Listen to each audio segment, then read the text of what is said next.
ഇപ്രാവശ്യം എറണാകുളത്തേക്ക് പോയപ്പോൾ ഈ കാണുന്ന ഗ്രീൻ സങ്ങാടിന് മുകളിലുള്ള ഐസ്ക്രീം കഫേ കാരോൺ എൻ്റെ ശ്രദ്ധ പിടിച്ചു പറ്റിയിട്ടുണ്ടായിരുന്നു. എങ്ങനെയും ഇവിടെ വരണമെന്ന് ഞാൻ അന്ന് തീരുമാനിച്ചതായിരുന്നു. നല്ല ഒരു ക്ലാസിക് ആംബിയൻസ് ആണ് അകത്തുള്ളത്. ഞാൻ ഇവരുടെ ഐസ്ക്രീം ഫ്ലേവേഴ്സ് ഓരോന്നായിട്ട് ടേസ്റ്റ് ചെയ്യാൻ തുടങ്ങി. അപ്പോൾ എനിക്ക് മനസ്സിലായിട്ടുള്ള ഒരു കാര്യം എന്താ വെച്ചാൽ ഇവരുടെ ഫ്ലേവേഴ്സിന് ഒരു എക്സ്ട്രാ സ്പെഷ്യൽ ആയിട്ടുള്ള ഒരു നല്ല റിച്ച് ഫ്ലേവർ ഉള്ള പോലെ തോന്നിയിട്ടുണ്ടായിരുന്നു.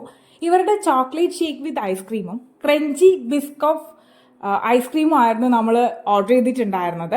ചോക്ലേറ്റ് ഷേക്ക് ഒരു നോർമൽ ചോക്ലേറ്റ് ഷേക്കിന്റെ ടേസ്റ്റ് ആയിരുന്നു. പക്ഷെ ഇതിൽ അവർ ആഡ് ചെയ്തിട്ടുള്ള ആ ഒരു ഐസ്ക്രീം സ്കൂപ്പ് ഉണ്ടല്ലോ, അത് നല്ല റിച്ച് ചോക്ലേറ്റ് ഫ്ലേവർ ആയിരുന്നു കേട്ടോ. പിന്നെ ഞാൻ ഇവിടെ ട്രൈ ചെയ്തിട്ടുണ്ടായിരുന്നത് ക്രഞ്ചി ബിസ്കോഫ് സ്കൂപ്പാണ്. അതിൻ്റെ ടെക്സ്ചർ തന്നെ നല്ലൊരു soft and creamy yummy texture ആയിട്ട് തോന്നിയിട്ടുണ്ടായിരുന്നു. ആൻഡ് ഇതിൻ്റെ ടേസ്റ്റ് വരുമ്പോഴേക്കും നോർമൽ നമ്മൾ കഴിക്കുന്ന ഒരു ബിസ്കോഫിൻ്റെ ടേസ്റ്റ് അല്ല, പക്ഷെ വേറെ എന്തോ ഒരു സ്പെഷ്യൽ ടേസ്റ്റ് ആണ്.